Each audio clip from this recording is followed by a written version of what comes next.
Rahayu, Rahayu, Rahayu.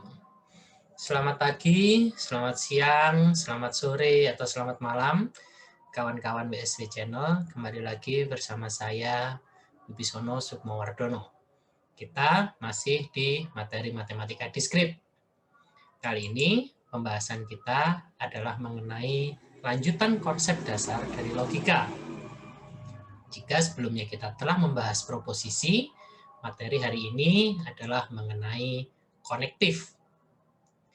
Pada pembahasan mengenai proposisi, kita telah mengenal dan mempelajari jenis-jenis proposisi yang dapat berupa proposisi primitif, yaitu satu proposisi dengan satu nilai kebenaran.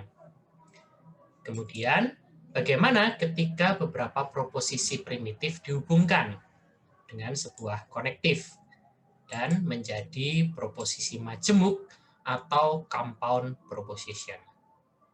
Nah, pembahasan kita kali ini akan fokus pada konektif, yaitu operator-operator yang dapat mengubah atau mengombinasikan nilai-nilai kebenaran dari satu atau beberapa proposisi primitif menjadi satu nilai kebenaran yang baru. Konektif yang paling sederhana adalah negasi. Dalam operasi logika matematika, notasi negasi yang paling sering digunakan adalah seperti ini. Sementara dalam operasi boolean di teknik digital digunakan operasi not. Nah, sekarang mari kita lihat bagaimana operasi negasi bekerja. Operasi negasi hanya membutuhkan satu proposisi, atau bisa juga satu gabungan proposisi. Dalam contoh sederhana ini, kita menggunakan proposisi yang telah kita miliki sebelumnya, yaitu proposisi ki, yang merepresentasikan kalimat rumput adalah tumbuhan. Dengan menambahkan tanda negasi pada proposisi ki, ini artinya kita menambahkan kata negatif pada kalimat yang diwakili oleh proposisi ki. Jadi, jika kita semula memiliki proposisi ki untuk kalimat rumput adalah tumbuhan, maka bentuk negasi ki menjadi rumput bukan tumbuhan. Sederhana kan? Lalu, gimana penerapan prinsip negasi ke dalam rangkaian elektronika digital yang ada di dalam komputer? Nah, rangkaian digital mengenal penggunaan komponen inverter atau gerbang NOT yang dilambangkan dengan bentuk segitiga sebagai berikut. Model inverter memiliki satu jalur masuk atau satu input dan satu jalur keluar atau output. Jika inputnya memiliki nilai tegangan biner 1, maka outputnya adalah tegangan biner 0. Kita balik lagi ke proposisi ki. Jika ki semula bernilai benar, karena nyatanya rumput memang tumbuhan, maka pernyataan rumput bukan tumbuhan bernilai salah. Nah, dalam bentuk umum, input-output dari negasi dapat ditampilkan ke dalam sebuah tabel yang disebut sebagai truth table atau tabel kebenaran. Seperti kasus proposisi ki, rumput adalah tumbuhan, proposisi ini bernilai true. Dengan demikian, negasinya akan bernilai 0 atau false. Nah, sebaliknya, ketika inputnya bernilai false, maka outputnya akan bernilai true.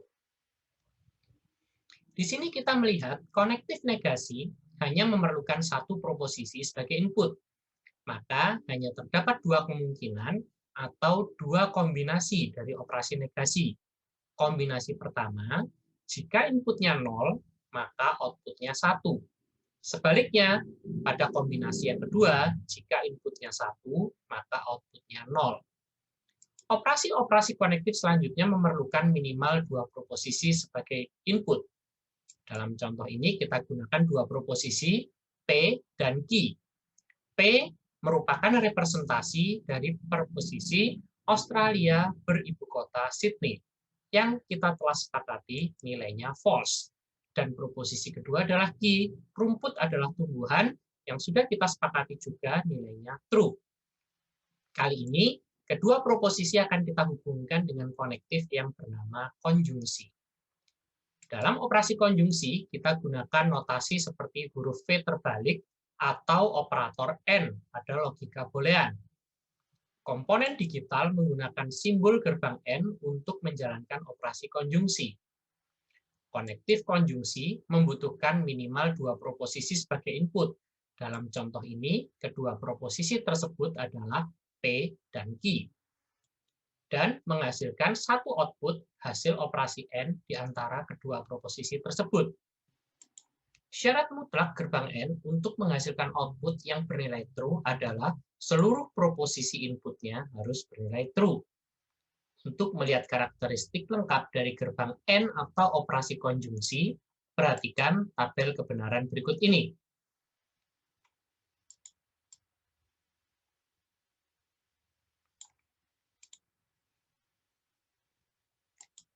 Karena ada 2 input, maka terdapat 4 kombinasi input yang memungkinkan.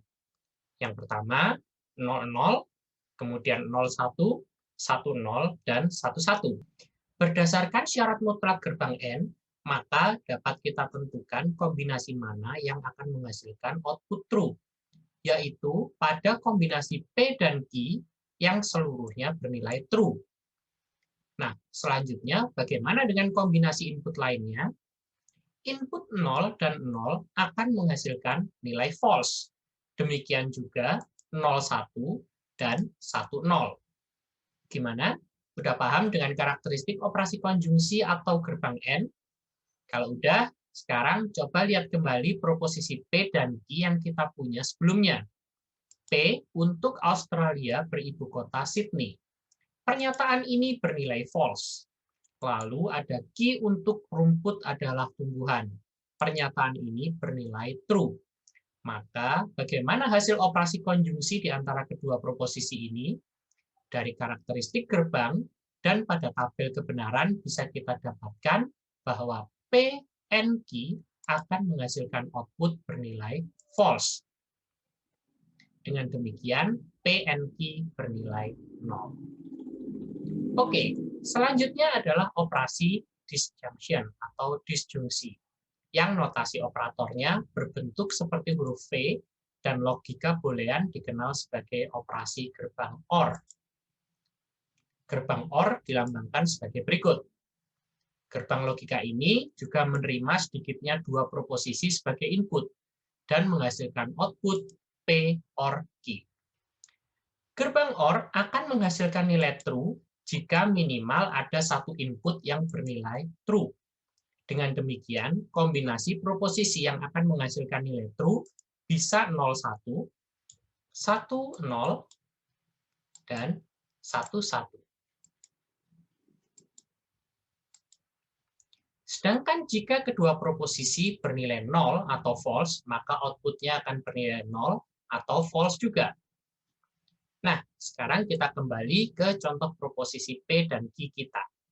P adalah Australia beribu kota Sydney yang bernilai false, dan Q rumput adalah tumbuhan yang bernilai true. Dengan melihat kombinasi yang sesuai untuk kedua proposisi ini pada tabel kebenaran, maka kita peroleh hasil operasi konektif disjungsi P OR Q adalah true. Semoga bisa dipahami ya konsepnya. Kalau kalian masih kurang jelas, kalian boleh putar ulang video ini. Yang selanjutnya adalah bentuk khusus dari konektif disjungsi, yaitu exclusive disjunction. Notasi konektif yang digunakan adalah tanda plus yang dilingkari. Dalam logika boolean, operatornya adalah XOR. Jangan dibaca SOR ya. Simbol yang digunakan pada komponen elektronika digital mirip dengan gerbang OR, dengan tambahan lapisan atau layer di sisi inputnya. Gerbang XOR juga menerima sedikitnya 2 proposisi sebagai input dan menghasilkan satu output. Prinsip kerja gerbang XOR adalah menghasilkan nilai true jika dan hanya jika salah satu saja di antara inputnya yang bernilai true. Dalam contoh yang pertama ini, proposisi P bernilai true dan Q bernilai false. Maka P XOR Q bernilai true. Contoh kasusnya seperti ini. P adalah proposisi yang merepresentasikan kalimat Presiden RI adalah laki-laki. Sedangkan key adalah proposisi yang merepresentasikan kalimat Presiden RI adalah perempuan. Saat video ini dibuat, proposisi P bernilai true, sebab Presiden saat ini, Pak Joko Widodo, berjenis kelamin laki-laki. Dengan demikian, proposisi Q bernilai false. Kondisi ini juga identik ketika jabatan Presiden RI dipegang oleh Pak SBY, Gus Dur, Pak Habibie, Pak Soeharto, dan Bung Karno. Lalu, bagaimana kalau justru proposisi P bernilai false dan Q bernilai true? Kondisi juga menghasilkan nilai true. Pada periode pemerintahan tahun 2001 hingga 2004, proposisi P yang berbunyi Presiden RI adalah laki-laki bernilai false, sedangkan proposisi Q yang berbunyi Presiden RI adalah perempuan bernilai true. Sebab pada periode tersebut, jabatan Presiden RI dipegang oleh Ibu Megawati yang berjenis kelamin perempuan. Connective XOR tidak mengizinkan kedua input bernilai false. Presidennya laki-laki bukan, perempuan juga bukan. Dengan demikian, jika kedua proposisi inputnya bernilai false, maka P XOR Q akan bernilai false. Demikian juga, tidak boleh sampai terjadi kedua proposisi bernilai true. Presiden RI laki-laki sekaligus perempuan. Dengan demikian, jika kedua proposisi input bernilai true, maka P XOR Q akan bernilai false. Hati-hati ya, kalau ketemu operasi connective XOR. Jangan disamakan dengan operasi OR biasa. Operasi selanjutnya adalah konektif yang tidak ada representasi digitalnya pada komponen elektronika digital. Namun, konektif ini merupakan operasi yang paling krusial dalam prinsip-prinsip pembuktian logika, yaitu operasi konektif implikasi. Simbol yang digunakan adalah tanda panah searah dari kiri ke kanan. Susunan operasi ini, P berimplikasi pada Q. Proposisi P dan Q membentuk hubungan sebab akibat. Dalam penggunaan sehari-hari, kalimat implikasi sering disajikan dalam format jika P maka Q. Dalam contoh ini, proposisi P merupakan proposisi penyebab. Dalam berbagai literatur, proposisi penyebab disebut juga sebagai hipotesis atau antecedent. Sedangkan proposisi Q merupakan akibat, yang disebut sebagai konklusi atau konsekuen. Karakteristik implikasi dapat kita rangkum ke dalam sebuah tabel kebenaran. Karena ada dua proposisi yang terlibat, maka jumlah kombinasinya ada 4, yaitu 00, 01, 10, dan 11.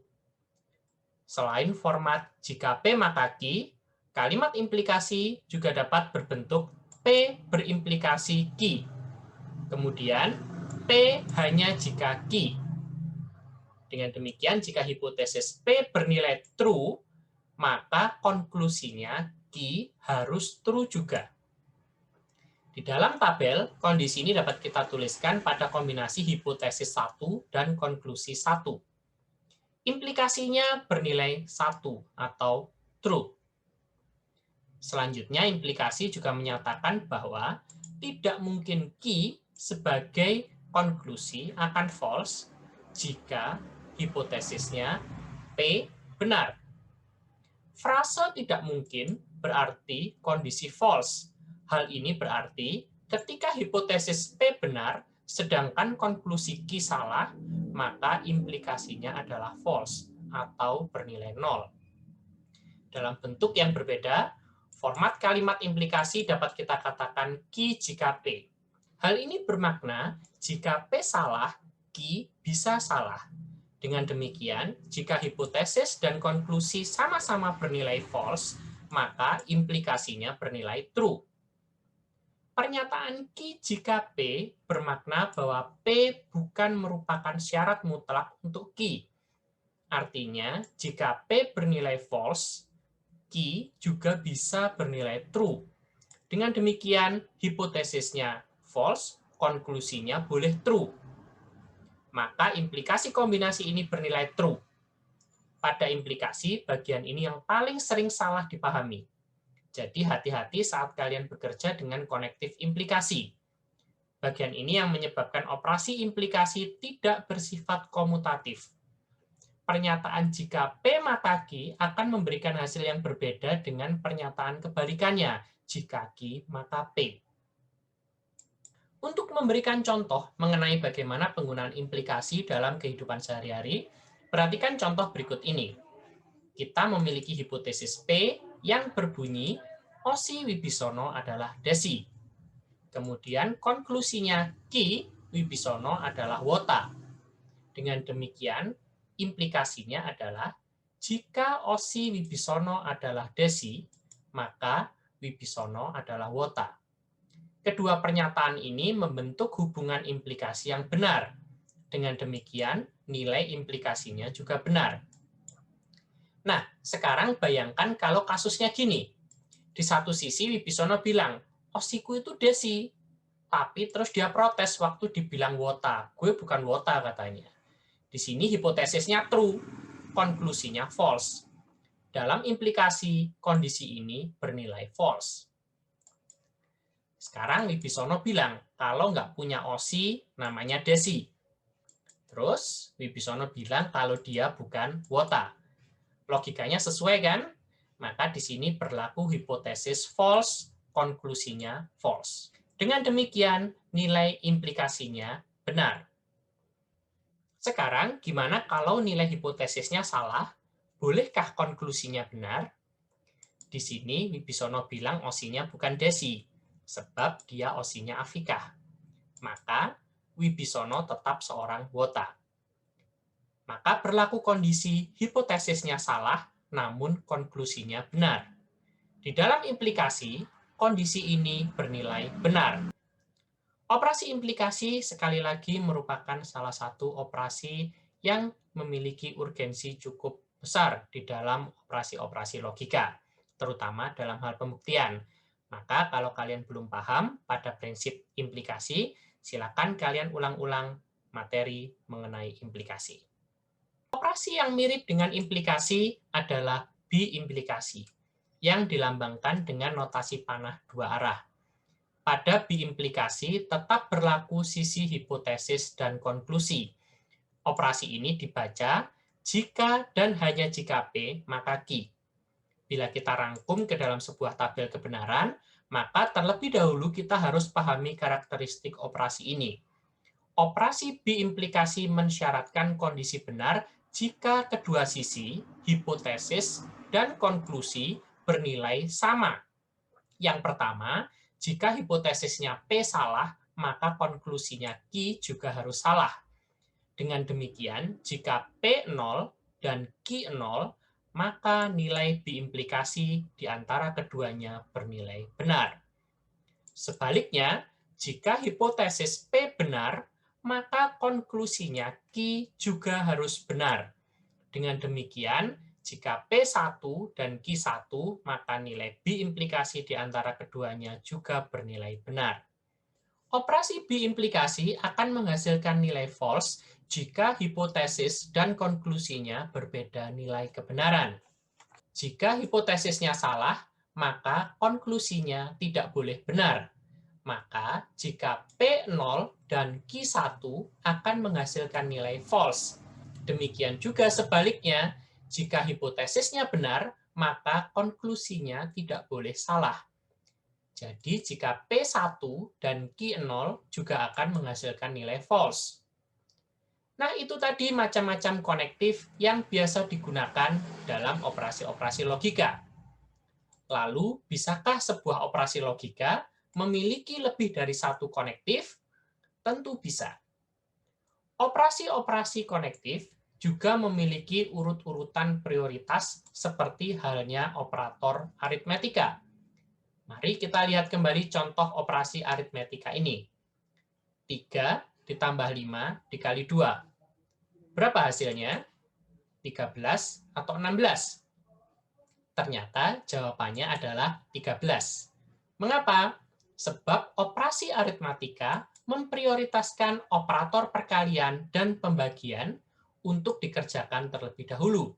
Baru kemudian dilanjutkan dengan operasi penjumlahan dan pengurangan. Buat kalian yang orang Jawa, kalian mungkin pernah dikenalkan dengan istilah ini oleh guru matematika kalian pada zaman SD.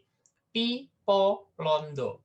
Yang maknanya adalah ping atau kali, poro atau operasi bagi, lan yang bermakna penjumlahan, dan sudo yang artinya pengurangan. Dengan demikian, operasi ini akan mendahulukan perkalian 5 dengan 2, yang hasilnya 10. Baru kemudian 3 ditambah 10, hasilnya 13. Nah, dalam urut-urutan operator-operator logika, prioritas pertama ditempati oleh operator negasi. Lalu, prioritas kedua diisi oleh AND, OR, dan XOR. Dan yang terakhir, operator implikasi dan biimplikasi. Mari kita lihat contoh operasi logika berikut ini. Mari kita identifikasi ada beberapa proposisi di sini. Ternyata ada 3 proposisi, yaitu P, Q, dan R. Dengan demikian, terdapat kombinasi sebanyak 2 pangkat 3 atau 8 kombinasi, yang dimulai dari PQR000 hingga PQR111. Sesuai urut-urutan skala prioritas, maka operasi pertama yang dikerjakan adalah negasi Q. Kita masukkan di dalam tabel kebenaran satu kolom untuk negasi Q. Nilainya didapat dengan membalik seluruh isian nilai pada kolom Q. Perhatikan isian kolom negasi Q yang diperoleh dari pembalikan isi kolom Q. Silakan kalian pause dulu kalau ingin melihat nilai-nilai pada kolom negasi Q.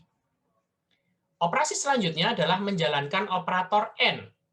Di sini kita punya negasi Q NR.